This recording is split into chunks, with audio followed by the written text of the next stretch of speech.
ಓಂ ಶಾಂತಿ. ತಾರೀಕು 19/9/2024 ಪ್ರಾತಃ ಮುರುಳಿ. ಮಧುರ ಮಕ್ಕಳೇ, ತಮ್ಮೊಂದಿಗೆ ತಾವು ಮಾತನಾಡಿಕೊಳ್ಳಿ. ಪಾವನರಾಗುವುದು ನಿಮ್ಮ ಕೆಲಸವಾಗಿದೆ. ಅನ್ಯ ಆತ್ಮಗಳ ಚಿಂತನೆಯಲ್ಲಿ ತಮ್ಮ ಸಮಯವನ್ನು ವ್ಯರ್ಥ ಮಾಡಬೇಡಿ. ಪ್ರಶ್ನೆ: ಯಾವ ಮಾತು ಬುದ್ಧಿಯಲ್ಲಿ ಬಂದು ಬಿಟ್ಟರೆ ಹಳೆಯ ಎಲ್ಲಾ ಹವ್ಯಾಸಗಳು ಅಥವಾ ಚಟ ಬಿಟ್ಟು ಹೋಗುತ್ತದೆ? ಉತ್ತರ: ನಾವು ಬೇಹದ್ದಿನ ತಂದೆಯ ಸಂತಾನರಾಗಿದ್ದೇವೆ, ಅಂದರೆ ವಿಶ್ವದ ಮಾಲೀಕರಾದೆವು. ನಾವೀಗ ದೇವತೆಗಳಾಗಬೇಕು. ಈ ಮಾತು ಬುದ್ಧಿಯಲ್ಲಿ ಹೊಳೆದರೆ ಎಲ್ಲ ಹಳೆಯ ಹವ್ಯಾಸಗಳು ಬಿಟ್ಟು ಹೋಗುತ್ತದೆ. ನೀವು ಹೇಳಿ ಹೇಳದಿರಿ ತಾನೇ ಬಿಟ್ಟು ಬಿಡುತ್ತಾರೆ. ಉಲ್ಟಾ ಪಲ್ಟಾ ಆಹಾರ, ಪಾನೀಯ, ಮದ್ಯಪಾನ ಇತ್ಯಾದಿಗಳನ್ನು ತಾವೇ ಬಿಟ್ಟು ಬಿಡುತ್ತಾರೆ ಮತ್ತು ಹೇಳುತ್ತಾರೆ, ವಾಹ್, ನಾವಂತೂ ಈ ಲಕ್ಷ್ಮೀನಾರಾಯಣರಾಗಬೇಕು. 21 ಜನ್ಮಗಳ ರಾಜ್ಯ ಭಾಗ್ಯವು ಸಿಗುತ್ತದೆ ಎಂದರೆ ಏಕೆ ಪವಿತ್ರರಾಗಿರಬಾರದು? ಓಂ ಶಾಂತಿ. ತಂದೆಯೇ ಪದೇ ಪದೇ ಮಕ್ಕಳ ಗಮನವನ್ನು ಸೆಳೆಯುತ್ತಾರೆ. ತಂದೆಯ ನೆನಪಿನಲ್ಲಿ ಕುಳಿತಿದ್ದೀರಾ? ಬುದ್ಧಿಯು ಬೇರೆ ಕಡೆ ಓಡುವುದಿಲ್ಲವೇ? ಬಾಬಾ ಬಂದು ನಮ್ಮನ್ನು ಪಾವನ ಮಾಡಿ ಎಂದೇ ಕರೆದಿರಿ. ಪಾವನರಂತೂ ಅವಶ್ಯಕವಾಗಿ ಆಗಬೇಕು ಮತ್ತು ಜ್ಞಾನವನ್ನು ನೀವು ಯಾರಿಗೆ ಬೇಕಾದರೂ ತಿಳಿಸಬಹುದು. ಈ ಸೃಷ್ಟಿ ಚಕ್ರವು ಹೇಗೆ ಸುತ್ತುತ್ತದೆ ಇದನ್ನು ನೀವು ಯಾರಿಗೆ ತಿಳಿಸಿದರೂ ಸಹ ತಕ್ಷಣ ತಿಳಿದುಕೊಳ್ಳುತ್ತಾರೆ. ಬಲೆ ಪವಿತ್ರರಾಗದಿದ್ದರೂ ಸಹ ಜ್ಞಾನವನ್ನಂತೂ ಓದುತ್ತಾರೆ. ಯಾವುದೇ ದೊಡ್ಡ ಮಾತಿಲ್ಲ. 84 ಜನ್ಮಗಳ ಚಕ್ರ ಮತ್ತು ಪ್ರತಿಯೊಂದು ಯುಗದ ಆಯಸ್ಸು ಇಷ್ಟಿದೆ. ಇಷ್ಟು ಜನ್ಮಗಳಿರುತ್ತವೆ. ಎಲ್ಲವೂ ಸಹಜವಾಗಿರುತ್ತದೆ. ಇದರ ಸಂಬಂಧವು ನೆನಪಿನೊಂದಿಗೆ ಇಲ್ಲ. ಇದು ವಿದ್ಯೆಯಾಗಿದೆ. ತಂದೆಯು ಯಥಾರ್ಥವಾದ ಮಾತನ್ನು ತಿಳಿಸುತ್ತಾರೆ. ನೆನಪಿನಿಂದಲೇ ಸತೋಪ್ರಧಾನ ಆಗುತ್ತೀರಿ. ನೆನಪು ಮಾಡದಿದ್ದರೆ ಬಹಳ ಚಿಕ್ಕದಾದ ಪದವಿಯನ್ನು ಪಡೆಯುತ್ತೀರಿ. ಇಷ್ಟು ಶ್ರೇಷ್ಠ ಪದವಿಯನ್ನು ಪಡೆಯಲು ಸಾಧ್ಯವಿಲ್ಲ. ಆದ್ದರಿಂದ ಅಟೆನ್ಷನ್ ಎಂದು ಹೇಳುತ್ತಾರೆ.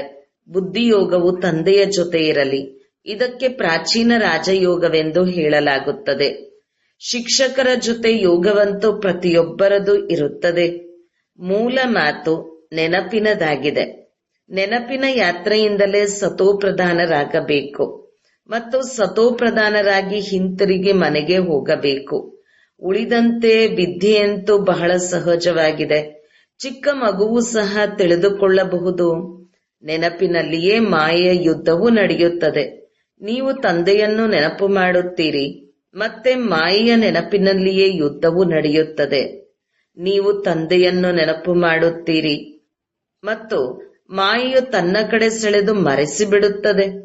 ನನ್ನಲ್ಲಿ ಶಿವ ತಂದೆಯೇ ಕುಳಿತಿದ್ದಾರೆ.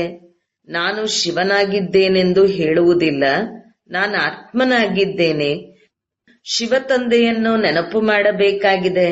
ನನ್ನಲ್ಲಿಯೇ ಶಿವನ ಪ್ರವೇಶವಾಗಿದೆ ಎಂದು ಹೇಳಲು ಸಾಧ್ಯವಿಲ್ಲ. ತಂದೆಯು ತಿಳಿಸುತ್ತಾರೆ, ನಾನು ಯಾರಲ್ಲಿಯೂ ಹೋಗುವುದಿಲ್ಲ. ನಾನು ಈ ರಥದಲ್ಲಿ ಸವಾರನಾಗಿ ಈ ಮಕ್ಕಳಿಗೆ ತಿಳಿಸುತ್ತೇನೆ.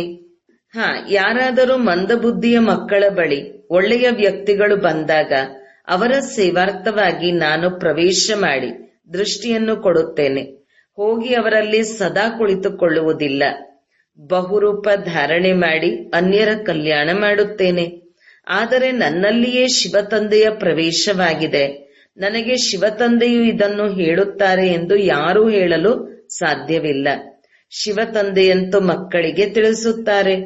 ಮೂಲ ಮಾತು ಪಾವನರಾಗುವುದಾಗಿದೆ. ಇದರಿಂದಲೇ ಪಾವನ ಪ್ರಪಂಚದಲ್ಲಿ ಹೋಗಲು ಸಾಧ್ಯ. 84 ಜನ್ಮಗಳ ಚಕ್ರವನ್ನು ತಂದೆಯು ಬಹಳ ಸಹಜವಾಗಿ ತಿಳಿಸುತ್ತಾರೆ. ಚಿತ್ರಗಳು ಸನ್ಮುಖದಲ್ಲಿವೆ. ತಂದೆಯ ವಿನಃ ಈ ಜ್ಞಾನವನ್ನು ಮತ್ಯಾರೂ ಕೊಡಲು ಸಾಧ್ಯವಿಲ್ಲ. ಆತ್ಮಕ್ಕೆ ಈ ಜ್ಞಾನವು ಸಿಗುತ್ತದೆ. ಅದನ್ನೇ ಜ್ಞಾನದ 3ನೆಯ ನೇತ್ರವೆಂದು ಹೇಳಲಾಗುತ್ತದೆ. ಆತ್ಮಕ್ಕೆ ಸುಖ ದುಃಖವಾಗುತ್ತದೆ. ಅದಕ್ಕೆ ಈ ಶರೀರವಿದೆಯಲ್ಲವೇ? ಆತ್ಮವೇ ದೇವತೆಯಾಗುತ್ತದೆ. ಯಾವುದೇ ಬ್ಯಾರಿಸ್ಟರ್ ಇತ್ಯಾದಿ ಆತ್ಮವೇ ಆಗುತ್ತದೆ ಅಂದಾಗ ಈಗ ತಂದೆಯು ಕುಳಿತು ಆತ್ಮಗಳೊಂದಿಗೆ ಮಾತನಾಡುತ್ತಾರೆ. ತಮ್ಮ ಪರಿಚಯವನ್ನು ಕೊಡುತ್ತಾರೆ. ನೀವು ದೇವತೆಗಳಾಗಿದ್ದಾಗ ಮನುಷ್ಯರೇ ಆಗಿದ್ದಿರಿ, ಆದರೆ ಪವಿತ್ರ ಆತ್ಮಗಳಾಗಿದ್ದಿರಿ. ಈಗ ನೀವು ಪವಿತ್ರರಲ್ಲ, ಆದ್ದರಿಂದ ನಿಮಗೆ ದೇವತೆಗಳೆಂದು ಹೇಳಲು ಸಾಧ್ಯವಿಲ್ಲ. ಈಗ ದೇವತೆಗಳಾಗಲು ಅವಶ್ಯಕವಾಗಿ ಪವಿತ್ರರಾಗಬೇಕು. ಆದ್ದರಿಂದ ತಂದೆಯನ್ನು ನೆನಪು ಮಾಡಬೇಕು. ಬಹಳಷ್ಟು ಮಂದಿ ಇದನ್ನೇ ಹೇಳುತ್ತಾರೆ, ಬಾಬಾ, ನನ್ನಿಂದ ಈ ತಪ್ಪಾಯಿತು, ನಾನು ದೇಹಾಭಿಮಾನದಲ್ಲಿ ಬಂದು ಬಿಟ್ಟೆ. ತಂದೆಯು ಕುಳಿತು ಮಕ್ಕಳಿಗೆ ತಿಳಿಸುತ್ತಾರೆ, ಮಕ್ಕಳೇ ಅವಶ್ಯಕವಾಗಿ ಪವಿತ್ರರಾಗಬೇಕು, ಯಾವುದೇ ಪಾಪಗಳು ಮಾಡಬಾರದು. ನೀವು ಸರ್ವಗುಣ ಸಂಪನ್ನರಾಗಬೇಕು. ಪಾವನರಾಗುವುದರಿಂದ ಮುಕ್ತಿಧಾಮಕ್ಕೆ ಹೊರಟು ಹೋಗುತ್ತೀರಿ. ಮತ್ಯಾವುದೇ ಪ್ರಶ್ನೆಯನ್ನು ಹೇಳುವ ಮಾತೇ ಇಲ್ಲ. ನೀವು ತಮ್ಮೊಂದಿಗೆ ಮಾತನಾಡಿ ಅನ್ಯ ಆತ್ಮಗಳ ಚಿಂತನೆಯನ್ನು ಮಾಡಬೇಡಿ. ಯುದ್ಧದಲ್ಲಿ 2 ಕೋಟಿ ಆತ್ಮಗಳು ಸತ್ತರು. ಇಷ್ಟೆಲ್ಲ ಆತ್ಮಗಳು ಎಲ್ಲಿಗೆ ಹೋದರೆಂದು ಕೇಳುತ್ತಾರೆ. ಅರೆ, ಅವರು ಎಲ್ಲಿಯಾದರೂ ಹೋಗಲಿ, ಅದರಲ್ಲಿ ನಿಮ್ಮದೇನು ಹೋಗುತ್ತದೆ? ಈ ಚಿಂತನೆಯಲ್ಲಿ ನೀವೇಕೆ ತಮ್ಮ ಸಮಯವನ್ನು ವ್ಯರ್ಥ ಮಾಡುತ್ತೀರಿ? ಮತ್ಯಾವುದೇ ಮಾತನ್ನು ಕೇಳುವ ಅವಶ್ಯಕತೆ ಇಲ್ಲ. ಪಾವನರಾಗಿ ಪಾವನ ಪ್ರಪಂಚದ ಮಾಲೀಕರಾಗುವುದು ನಿಮ್ಮ ಕೆಲಸವಾಗಿದೆ. ಅನ್ಯ ಮಾತುಗಳಲ್ಲಿ ಹೋಗುವುದರಿಂದ ತಬ್ಬಿಬ್ಬಾಗುತ್ತೀರಿ. ಯಾರಿಗಾದರೂ ಪೂರ್ಣ ಉತ್ತರ ಸಿಕ್ಕದಿದ್ದರೆ ತಬ್ಬಿಬ್ಬಾಗುತ್ತಾರೆ. ತಂದೆಯು ತಿಳಿಸುತ್ತಾರೆ, ಮನ್ಮನಾಭವ, ದೇಹ ಸಹಿತ ದೇಹದ ಎಲ್ಲಾ ಸಂಬಂಧಗಳನ್ನು ಬಿಡಿ, ನನ್ನ ಬಳಿಯೇ ನೀವು ಬರಬೇಕಾಗಿದೆ. ಮನುಷ್ಯರು ಶರೀರವನ್ನು ಬಿಟ್ಟಾಗ ಸ್ಮಶಾನಕ್ಕೆ ತೆಗೆದುಕೊಂಡು ಹೋಗುವಾಗ ಮುಖವನ್ನು ಈ ಕಡೆ ಮತ್ತು ಕಾಲುಗಳನ್ನು ಸ್ಮಶಾನದ ಕಡೆ ಇಡುತ್ತಾರೆ. ಮತ್ತೆ ಸ್ಮಶಾನದ ಹತ್ತಿರ ತಲುಪಿದಾಗ ಕಾಲುಗಳನ್ನು ಈ ಕಡೆ, ಮುಖವನ್ನು ಮತ್ತು ಸ್ಮಶಾನದ ಕಡೆ ತಿರುಗಿಸುತ್ತಾರೆ. ನಿಮ್ಮದು ಸಹ ಮನೆಯು ಮೇಲಿದೆಯಲ್ಲವೇ? ಪತಿತರು ಯಾರು ಮೇಲೆ ಹೋಗಲು ಸಾಧ್ಯವಿಲ್ಲ. ಪಾವನರಾಗಲು ಬುದ್ಧಿಯೋಗವನ್ನು ತಂದೆಯ ಜೊತೆ ಜೋಡಿಸಬೇಕಾಗಿದೆ. ತಂದೆಯ ಬಳಿ ಮುಕ್ತಿಧಾಮಕ್ಕೆ ಹೋಗಬೇಕಾಗಿದೆ. ಆದ್ದರಿಂದಲೇ ಬಂದು ನಾವು ಪತಿತರನ್ನು ಪಾವನ ಮಾಡಿ ಮುಕ್ತರನ್ನಾಗಿ ಮಾಡಿ ಎಂದು ತಂದೆಯನ್ನು ಕರೆಯುತ್ತಾರೆ. ಆದ್ದರಿಂದ ತಂದೆಯು ತಿಳಿಸುತ್ತಾರೆ, ಈಗ ಪವಿತ್ರರಾಗಿ ತಂದೆಯು ಯಾವ ಭಾಷೆಯಲ್ಲಿ ತಿಳಿಸುತ್ತಾರೆಯೋ ಅದರಲ್ಲಿಯೇ ಕಲ್ಪಕಲ್ಪವೂ ತಿಳಿಸುತ್ತಾರೆ. ಇವರದು ಯಾವ ಭಾಷೆಯಾಗಿರುವುದೋ ಆ ಭಾಷೆಯಲ್ಲಿ ತಿಳಿಸುತ್ತಾರಲ್ಲವೇ? ಇತ್ತೀಚೆಗಂತೂ ಹಿಂದಿ ಭಾಷೆಯು ಬಹಳ ನಡೆಯುತ್ತದೆ. ತಂದೆಯ ಭಾಷೆಯು ಬದಲಾಗುತ್ತದೆ ಎಂದಲ್ಲ. ದೇವತೆಗಳ ಭಾಷೆಯು ಸಂಸ್ಕೃತವಲ್ಲ. ಹಿಂದೂ ಧರ್ಮದ ಭಾಷೆಯೂ ಸಂಸ್ಕೃತವಲ್ಲ, ಹಿಂದಿಯೇ ಆಗಿರಬೇಕು. ಮತ್ತೆ ಸಂಸ್ಕೃತವನ್ನು ಏಕೆ ತೆಗೆದುಕೊಳ್ಳುತ್ತಾರೆ ಅಂದಾಗ ತಂದೆಯು ತಿಳಿಸುತ್ತಾರೆ, ಇಲ್ಲಿ ಕುಳಿತುಕೊಂಡಾಗ ತಂದೆಯ ನೆನಪಿನಲ್ಲಿಯೇ ಕುಳಿತುಕೊಳ್ಳಬೇಕಾಗಿದೆ. ಮತ್ಯಾವುದೇ ಮಾತಿನಲ್ಲಿ ನೀವು ಹೋಗಲೇಬೇಡಿ. ಇಷ್ಟೊಂದು ಸೊಳ್ಳೆಗಳು ಎಲ್ಲಿ ಹೋಗುತ್ತವೆ? ಭೂಕಂಪದಲ್ಲಿ ಅನೇಕ ಆತ್ಮರು ಶರೀರ ಬಿಡುತ್ತಾರೆ. ಆತ್ಮಗಳು ಎಲ್ಲಿಗೆ ಹೋಗುತ್ತಾರೆ ಎಂದು ಆಲೋಚನೆ ಮಾಡುವುದರಲ್ಲಿ ನಿಮಗೇನು ಸಿಗುತ್ತದೆ? ನಿಮಗಂತೂ ತಂದೆಯು ಶ್ರೀಮತವನ್ನು ಕೊಟ್ಟಿದ್ದಾರೆ. ತಮ್ಮ ಉನ್ನತಿಗಾಗಿ ಪುರುಷಾರ್ಥ ಮಾಡಿ. ಅನ್ಯರ ಚಿಂತನೆಯಲ್ಲಿ ಹೋಗಬೇಡಿ. ಹೀಗೆ ಹೋದರೆ ಅನೇಕ ಮಾತುಗಳ ಚಿಂತನೆಯಾಗಿ ಬಿಡುತ್ತದೆ. ಕೇವಲ ನನ್ನೊಬ್ಬನನ್ನು ನೆನಪು ಮಾಡಿ. ಯಾವುದಕ್ಕಾಗಿ ಕರೆದಿರೋ ಆ ಯುಕ್ತಿಯಲ್ಲಿ ನಡೆಯಿರಿ. ನೀವು ತಂದೆಯಿಂದ ಆಸ್ತಿಯನ್ನು ಪಡೆದುಕೊಳ್ಳಬೇಕು. ಅನ್ಯ ಮಾತುಗಳಲ್ಲಿ ಹೋಗಬಾರದು. ಆದ್ದರಿಂದ ತಂದೆಯು ಹೇಳುತ್ತಾರೆ, ಅಟೆನ್ಷನ್. ಬುದ್ಧಿಯು ಎಲ್ಲಿಯೂ ಹೋಗುವುದಿಲ್ಲ. ಭಗವಂತನ ಶ್ರೀಮತವನ್ನು ಪಾಲಿಸಬೇಕಲ್ಲವೇ? ಅನ್ಯ ಮಾತುಗಳಲ್ಲಿ ಲಾಭವಿಲ್ಲ. ಮುಖ್ಯವಾದ ಮಾತು ಪಾವನರಾಗುವುದಾಗಿದೆ. ಇದನ್ನು ಪಕ್ಕಾ ನೆನಪಿಡಿ. ನಮ್ಮ ಬಾಬಾ ತಂದೆಯು ಶಿಕ್ಷಕನು, ಸದ್ಗುರುವೂ ಆಗಿದ್ದಾರೆ. ಇದನ್ನು ಅವಶ್ಯಕವಾಗಿ ಮನಸ್ಸಿನಲ್ಲಿಟ್ಟುಕೊಳ್ಳಬೇಕು. ತಂದೆಯೂ ಆಗಿದ್ದಾರೆ, ನಮಗೆ ಓದಿಸುತ್ತಾರೆ, ಯೋಗವನ್ನು ಕಲಿಸುತ್ತಾರೆ. ಶಿಕ್ಷಕರು ಓದಿಸುತ್ತಾರೆಂದರೆ ಬುದ್ಧಿಯೋಗವು ಶಿಕ್ಷಕರಲ್ಲಿ ಮತ್ತು ವಿದ್ಯೆಯಲ್ಲಿಯೇ ಹೋಗುತ್ತದೆ. ಇದನ್ನೇ ತಂದೆಯು ಹೇಳುತ್ತಾರೆ, ನೀವು ತಂದೆಯ ಮಕ್ಕಳಂತೂ ಆಗಿಬಿಟ್ಟಿರಿ. ಮಕ್ಕಳಾಗಿರುವ ಕಾರಣ ಇಲ್ಲಿ ಕುಳಿತಿದ್ದೀರಿ. ಶಿಕ್ಷಕರಿಂದ ಓದುತ್ತಿದ್ದೀರಿ. ಎಲ್ಲಿಯೇ ಇದ್ದರೂ ತಂದೆಯ ಮಕ್ಕಳಂತೂ ಆಗಿದ್ದೇರೆಂದ ಮೇಲೆ ವಿದ್ಯೆಯ ಮೇಲೆ ಗಮನ ಕೊಡಬೇಕು. ಶಿವ ತಂದೆಯನ್ನು ನೆನಪು ಮಾಡುತ್ತೀರೆಂದರೆ ವಿಕರ್ಮಗಳು ವಿನಾಶವಾಗುತ್ತದೆ ಮತ್ತು ನೀವು ಸತೋಪ್ರಧಾನರಾಗಿ ಬಿಡುತ್ತೀರಿ. ಈ ಜ್ಞಾನವನ್ನು ಮತ್ಯಾರು ಕೊಡಲು ಸಾಧ್ಯವಿಲ್ಲ. ಮನುಷ್ಯರಂತೂ ಘೋರ ಅಂಧಕಾರದಲ್ಲಿದ್ದಾರಲ್ಲವೇ? ಜ್ಞಾನವನ್ನು ನೋಡಿ, ಎಷ್ಟೊಂದು ಶಕ್ತಿ ಇದೆ. ಶಕ್ತಿಯು ಎಲ್ಲಿಂದ ಸಿಗುತ್ತದೆ? ತಂದೆಯಿಂದ ಶಕ್ತಿ ಸಿಗುತ್ತದೆ. ಆದ್ದರಿಂದ ನೀವು ಪಾವನರಾಗುತ್ತೀರಿ. ವಿದ್ಯೆಯು ಸಹಜವಾಗಿದೆ. ಆ ವಿದ್ಯೆಯಲ್ಲಂತೂ ಬಹಳಷ್ಟು ತಿಂಗಳುಗಳು ಹಿಡಿಸುತ್ತವೆ. ಇಲ್ಲಿ ಕೇವಲ 7 ದಿನಗಳ ಸಾಪ್ತಾಹಿಕ ಶಿಕ್ಷಣವಾಗಿದೆ. ಇದರಿಂದ ನೀವು ಎಲ್ಲವನ್ನೂ ಅರಿತುಕೊಳ್ಳುತ್ತೀರಿ. ಮತ್ತೆ ಇದು ಬುದ್ಧಿಯ ಮೇಲೆ ಆಧಾರಿತವಾಗಿದೆ. ಕೆಲವರಿಗೆ ಹೆಚ್ಚಿನ ಸಮಯ ಹಿಡಿಸುತ್ತದೆ, ಕೆಲವರಿಗೆ ಕಡಿಮೆ. ಕೆಲವರಂತೂ 2-3 ದಿನಗಳಲ್ಲಿ ಬಹಳ ಚೆನ್ನಾಗಿ ತಿಳಿದುಕೊಳ್ಳುತ್ತಾರೆ. ಮೂಲ ಮಾತು ತಂದೆಯನ್ನು ನೆನಪು ಮಾಡುವುದು, ಪವಿತ್ರರಾಗುವುದಾಗಿದೆ. ಅದೇ ಕಷ್ಟವಾಗುತ್ತದೆ. ಬಾಕಿ ವಿದ್ಯೆಯಂತೂ ಬಹಳ ಸಹಜವಾಗಿದೆ. ಸ್ವದರ್ಶನ ಚಕ್ರಧಾರಿಗಳಾಗಬೇಕು. 1 ದಿನದ ಶಿಕ್ಷಣದಲ್ಲಿಯೂ ನೀವು ಎಲ್ಲವನ್ನೂ ಅರಿತುಕೊಳ್ಳಬಹುದು. ನಾವು ಆತ್ಮಗಳಾಗಿದ್ದೇವೆ, ಬೇಹದ್ದಿನ ತಂದೆಯ ಸಂತಾನರಾಗಿದ್ದೇವೆ ಅಂದ ಮೇಲೆ ನಾವು ಅವಶ್ಯಕವಾಗಿ ವಿಶ್ವದ ಮಾಲೀಕರಾಗಿದ್ದೆವು. ಇದು ಬುದ್ಧಿಯಲ್ಲಿ ಬರುತ್ತದೆಯಲ್ಲವೇ? ದೇವತೆಗಳಾಗಬೇಕೆಂದರೆ ದೈವಿ ಗುಣಗಳನ್ನು ಧಾರಣೆ ಮಾಡಬೇಕು. ಯಾರಿಗೆ ಬುದ್ಧಿಯಲ್ಲಿ ಬಂದು ಬಿಡುವುದೋ ಎಲ್ಲಾ ಹವ್ಯಾಸಗಳನ್ನು ಬಿಟ್ಟು ಬಿಡುತ್ತಾರೆ.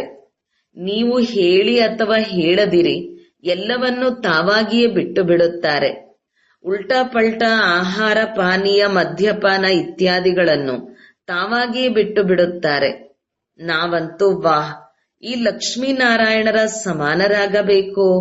21 ಜನ್ಮಗಳಿಗಾಗಿ ರಾಜ್ಯ ಭಾಗ್ಯವು ಸಿಗುತ್ತದೆ ಅಂದ ಮೇಲೆ ನಾವೇಕೆ ಬಿಡಬೇಕು? ಹಿಡಿದುಕೊಂಡು ಬಿಡಬೇಕು. ಮುಖ್ಯವಾದ ಮಾತು ನೆನಪಿನ ಯಾತ್ರೆಯಾಗಿದೆ. ಬಾಕಿ 84 ಜನ್ಮಗಳ ಚಕ್ರವಂತೂ 1 ಸೆಕೆಂಡಿನಲ್ಲಿ ಸಿಕ್ಕಿಬಿಡುತ್ತದೆ. ನೋಡುವುದರಿಂದಲೇ ಅರಿತುಕೊಳ್ಳುತ್ತಾರೆ. ಹೊಸ ವೃಕ್ಷವು ಅವಶ್ಯಕವಾಗಿ ಚಿಕ್ಕದಾಗಿರುವುದು. ಈಗಂತೂ ಎಷ್ಟು ದೊಡ್ಡ ವೃಕ್ಷ ತಮೋಪ್ರಧಾನವಾಗಿ ಬಿಟ್ಟಿದೆ. ನಾಳೆ ಮತ್ತೆ ಹೊಸ ಚಿಕ್ಕ ವೃಕ್ಷವಾಗಿ ಬಿಡುವುದು. ನಿಮಗೆ ಗೊತ್ತಿದೆ, ಈ ಜ್ಞಾನವು ನಿಮಗೆ ಎಂದೂ ಯಾರಿಂದಲೂ ಸಿಗಲು ಸಾಧ್ಯವಿಲ್ಲ. ಇದು ವಿದ್ಯೆ. ಇಲ್ಲಿನ ಮೊದಲ ಮುಖ್ಯ ಶಿಕ್ಷಣ ತಂದೆಯನ್ನು ನೆನಪು ಮಾಡಿ ಎಂದು. ತಂದೆಯು ಓದಿಸುತ್ತಿದ್ದಾರೆ ಎಂಬುದನ್ನು ನಿಶ್ಚಯ ಮಾಡಿಕೊಳ್ಳಿ. ಭಗವಾನುವಾಚ, ನಾನು ನಿಮಗೆ ರಾಜಯೋಗವನ್ನು ಕಲಿಸುತ್ತೇನೆ. ಉಳಿದ ಮನುಷ್ಯರು ಈ ರೀತಿ ಹೇಳುವುದಿಲ್ಲ. ಶಿಕ್ಷಕರು ಓದಿಸುತ್ತಾರೆಂದರೆ ಅವಶ್ಯಕವಾಗಿ ಶಿಕ್ಷಕರನ್ನು ನೆನಪು ಮಾಡುತ್ತಾರಲ್ಲವೇ? ಬೇಹದ್ದಿನ ತಂದೆಯೇ ಆಗಿದ್ದಾರೆ. ತಂದೆಯೇ ನಮ್ಮನ್ನು ಸ್ವರ್ಗದ ಮಾಲೀಕರನ್ನಾಗಿ ಮಾಡುತ್ತಾರೆ. ಆದರೆ ಆತ್ಮವು ಹೇಗೆ ಪವಿತ್ರವಾಗುತ್ತದೆ? ಇದನ್ನು ಯಾರೂ ತಿಳಿಸಲು ಸಾಧ್ಯವಿಲ್ಲ. ಬಲೆ ತಮ್ಮನ್ನು ಭಗವಂತನೆಂದು ಹೇಳಿಕೊಳ್ಳಲಿ, ಏನಾದರೂ ಹೇಳಿಕೊಳ್ಳಲಿ, ಆದರೆ ಪಾವನರನ್ನಾಗಿ ಮಾಡಲು ಸಾಧ್ಯವಿಲ್ಲ. ಇತ್ತೀಚೆಗೆ ಅನೇಕರು ಭಗವಂತರಾಗಿ ಬಿಟ್ಟಿದ್ದಾರೆ. ಇದರಲ್ಲಿ ಮನುಷ್ಯರು ತಬ್ಬಿಬ್ಬಾಗುತ್ತಾರೆ.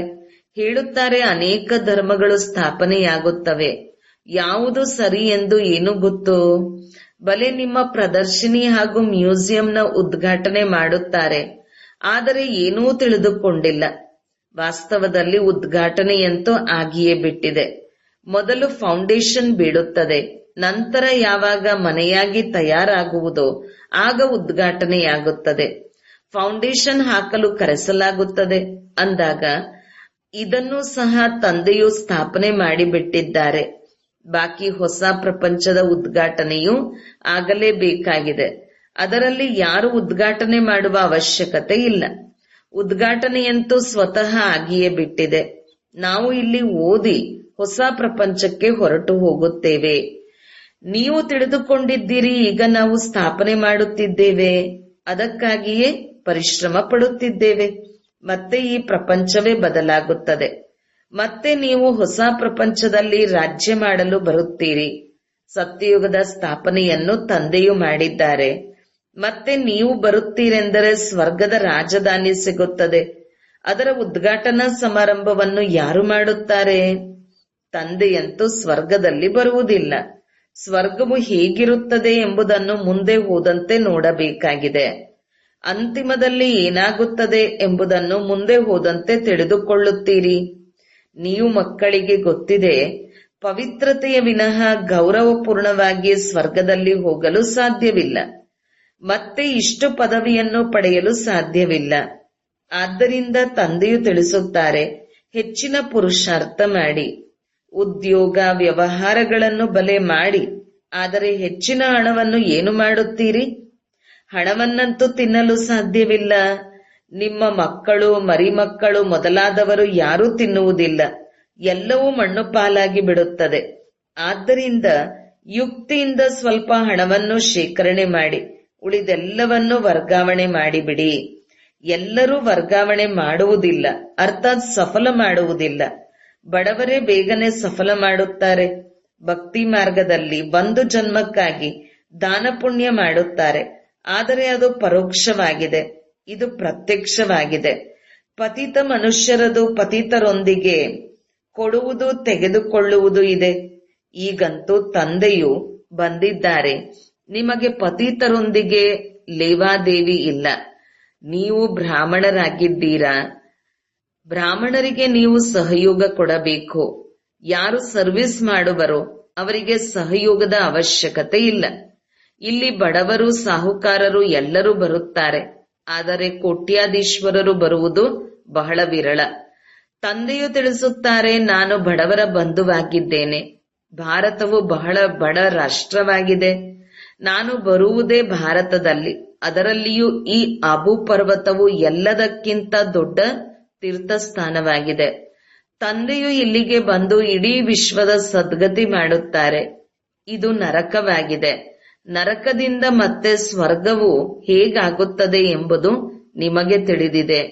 ಈಗ ನಿಮ್ಮ ಬುದ್ಧಿಯಲ್ಲಿ ಪೂರ್ಣ ಜ್ಞಾನವಿದೆ. ತಂದೆಯು ಇಂತಹ ಯುಕ್ತಿಗಳನ್ನು ತಿಳಿಸುತ್ತಾರೆ, ಆದ್ದರಿಂದ ಎಲ್ಲರ ಕಲ್ಯಾಣ ಮಾಡುತ್ತಾರೆ. ಸತ್ಯಯುಗದಲ್ಲಿ ಯಾವುದೇ ಅಕಲ್ಯಾಣದ ಮಾತಾಗಲಿ, ಅಳುವುದು, ದುಃಖಿಸುವುದು ಯಾವುದೇ ಮಾತಿರುವುದಿಲ್ಲ. ಈಗಂತೂ ತಂದೆಯು ಜ್ಞಾನ ಸಾಗರ, ಸುಖದ ಸಾಗರ ಎಂಬ ಯಾವ ಮಹಿಮೆ ಇದೆ ಅದು ನಿಮ್ಮದೇ ಆಗಿದೆ. ನೀವು ಸಹ ಆನಂದದ ಸಾಗರರಾಗುತ್ತೀರಿ. ಅನೇಕರಿಗೆ ಸುಖವನ್ನು ಕೊಡುತ್ತೀರಿ. ಮತ್ತೆ ಯಾವಾಗ ನಿಮ್ಮ ಆತ್ಮವು ಸಂಸ್ಕಾರವನ್ನು ತೆಗೆದುಕೊಂಡು ಹೋಗುವುದು, ಆಗ ಅಲ್ಲಿ ನಿಮ್ಮ ಮಹಿಮೆಯು ಬದಲಾಗುವುದು. ಆಗ ನಿಮಗೆ ಸರ್ವಗುಣ ಸಂಪನ್ನರೆಂದು ಹೇಳುತ್ತಾರೆ. ಈಗ ನೀವು ನರಕದಲ್ಲಿ ಕುಳಿತಿದ್ದೀರಿ. ಇದಕ್ಕೆ ಮುಳ್ಳಿನ ಕಾಡೆಂದು ಹೇಳಲಾಗುತ್ತದೆ. ತಂದೆಗೆ ಮಾಲೀಕ ಅಂಬಿಗನೆಂದು ಹೇಳಲಾಗುತ್ತದೆ. ನಮ್ಮ ದೋಣಿಯನ್ನು ಪಾರು ಮಾಡಿ ಎಂದು ಹಾಡುತ್ತಾರೆ, ಏಕೆಂದರೆ ದುಃಖಿಯಾಗಿದ್ದಾರೆ. ಆದ್ದರಿಂದ ಆತ್ಮವು ಕರೆಯುತ್ತದೆ. ಬಲೆ ಮಹಿಮೆಯನ್ನು ಹಾಡುತ್ತಾರೆ, ಆದರೆ ಏನೂ ತಿಳಿದುಕೊಂಡಿಲ್ಲ. ಏನು ಬಂದರೆ ಅದನ್ನೇ ಹೇಳಿಬಿಡುತ್ತಾರೆ. ಸರ್ವಶ್ರೇಷ್ಠ ಭಗವಂತನ ನಿಂದನೆ ಮಾಡುತ್ತಿರುತ್ತಾರೆ. ನಾವಂತೂ ಆಸ್ತಿಕರಾಗಿದ್ದೇವೆ. ಸರ್ವರ ಸದ್ಗತಿದಾತ ತಂದೆಯನ್ನು ನಾವು ಅರಿತುಕೊಂಡಿದ್ದೇವೆಂದು ನೀವು ಹೇಳುತ್ತೀರಿ. ತಂದೆಯೇ ತಮ್ಮ ಪರಿಚಯವನ್ನು ಕೊಟ್ಟಿದ್ದಾರೆ. ನೀವು ಭಕ್ತಿ ಮಾಡುವುದಿಲ್ಲ, ಆದ್ದರಿಂದ ಎಷ್ಟೊಂದು ತೊಂದರೆ ಕೊಡುತ್ತಾರೆ. ಅವರದು ಮೆಜಾರಿಟಿ ಇದೆ, ನಿಮ್ಮದು ಮೈನಾರಿಟಿ ಇದೆ. ಯಾವಾಗ ನಿಮ್ಮದು ಹೆಚ್ಚಾಗುವುದು, ಆಗ ಅವರಿಗೂ ಆಕರ್ಷಿತವಾಗುವುದು. ಬುದ್ಧಿಯ ಬೀಗವು ತೆರೆಯುತ್ತಾ ಹೋಗುತ್ತದೆ. ಒಳ್ಳೆಯದು. ಮಧುರಾತಿ ಮಧುರ ಅಗಲಿ ಹೋಗಿ ಮರಳಿ ಸಿಕ್ಕಿರುವಂತ ಮಕ್ಕಳ ಪ್ರತಿ ಮಾತಾಪಿತಾ ಬಾಬ್ದಾದರವರ ನೆನಪು, ಪ್ರೀತಿ ಹಾಗೂ ಸುಪ್ರಭಾತ. ಆತ್ಮೀಯ ಮಕ್ಕಳಿಗೆ ಆತ್ಮೀಯ ತಂದೆಯ ನಮಸ್ತೆ. ಧಾರಣೆಗಾಗಿ ಮುಖ್ಯ ಸಾರ. 1. ತಮ್ಮ ಉನ್ನತಿಯದೇ ಚಿಂತನೆ ಮಾಡಬೇಕು. ಅನ್ಯ ಯಾವುದೇ ಮಾತಿನಲ್ಲಿ ಹೋಗಬಾರದು. ವಿದ್ಯೆ ಮತ್ತು ನೆನಪಿನ ಮೇಲೆ ಗಮನ ಕೊಡಬೇಕು. ಬುದ್ಧಿಯನ್ನು ಅಲೆದಾಡಿಸಬಾರದು. 2. ತಂದೆಯು ಡೈರೆಕ್ಟ್ ಬಂದಿದ್ದಾರೆ, ಆದ್ದರಿಂದ ತಮ್ಮದೆಲ್ಲವನ್ನು ಯುಕ್ತಿಯಿಂದ ವರ್ಗಾವಣೆ ಅಥವಾ ಸಫಲ ಮಾಡಿಬಿಡಬೇಕು. ಪತಿತ ಆತ್ಮಗಳೊಂದಿಗೆ ಲೇವಾದೇವಿ ಮಾಡಬಾರದು. ಗೌರವಪೂರ್ಣವಾಗಿ ಸ್ವರ್ಗದಲ್ಲಿ ಹೋಗಲು ಅವಶ್ಯಕವಾಗಿ ಪವಿತ್ರರಾಗಬೇಕು. ವರದಾನ: ಮನಸ್ಸು ಮತ್ತು ಬುದ್ಧಿಯನ್ನು ವ್ಯರ್ಥದಿಂದ ಮುಕ್ತವಾಗಿರಿಸಿ ಬ್ರಾಹ್ಮಣ ಸಂಸ್ಕಾರ ಮಾಡಿಕೊಳ್ಳುವಂತಹ ರೂಲರ್, ಆಡಳಿತಾಧಿಕಾರಿ ಭವ. ಯಾವುದೇ ಸಣ್ಣ ವ್ಯರ್ಥ ಮಾತು, ವ್ಯರ್ಥ ವಾತಾವರಣ ಹಾಗೂ ವ್ಯರ್ಥ ದೃಶ್ಯದ ಪ್ರಭಾವ ಮೊದಲು ಮನಸ್ಸಿನ ಮೇಲೆ ಬೀಳುವುದು, ನಂತರ ಬುದ್ಧಿ ಅದಕ್ಕೆ ಸಹಯೋಗ ನೀಡುವುದು. ಮನಸ್ಸು ಮತ್ತು ಬುದ್ಧಿ ಒಂದು ವೇಳೆ ಅದೇ ಪ್ರಕಾರದಲ್ಲಿ ನಡೆಯುತ್ತಿದ್ದರೆ ಅದರಿಂದ ಸಂಸ್ಕಾರವಾಗಿ ಬಿಡುವುದು. ನಂತರ ಭಿನ್ನ ಭಿನ್ನ ಸಂಸ್ಕಾರಗಳು ಕಂಡುಬರುವುದು. ಯಾವುದು ಬ್ರಾಹ್ಮಣರ ಸಂಸ್ಕಾರವೇ ಅಲ್ಲ, ಯಾವುದೇ ವ್ಯರ್ಥ ಸಂಸ್ಕಾರದ ವಶ ಆಗುವುದು, ತಮ್ಮಲ್ಲಿಯೇ ಯುದ್ಧ ಮಾಡುವುದು, ಗಳಿಗೆ ಗಳಿಗೆ ಖುಷಿ ಕಳೆದುಕೊಳ್ಳುವುದು, ಇದು ಕ್ಷತ್ರಿಯತನದ ಸಂಸ್ಕಾರವಾಗಿದೆ. ಬ್ರಾಹ್ಮಣ ಅರ್ಥಾತ್ ರೂಲರ್, ಸ್ವಯಂಗೆ ರಾಜ. ವ್ಯರ್ಥ ಸಂಸ್ಕಾರಗಳಿಂದ ಮುಕ್ತರಾಗುವಿರಿ, ಪರವಶ ಅಲ್ಲ. ಸ್ಲೋಗನ್: ಮಾಸ್ಟರ್ ಸರ್ವಶಕ್ತಿವಾನ್ ಅವರೇ ಆಗಿದ್ದಾರೆ. ಯಾರು ದೃಢ ಪ್ರತಿಜ್ಞೆಯಿಂದ ಸರ್ವ ಸಮಸ್ಯೆಗಳನ್ನು ಸಹಜವಾಗಿ ಪಾರು ಮಾಡುವವರು. ಓಂ ಶಾಂತಿ.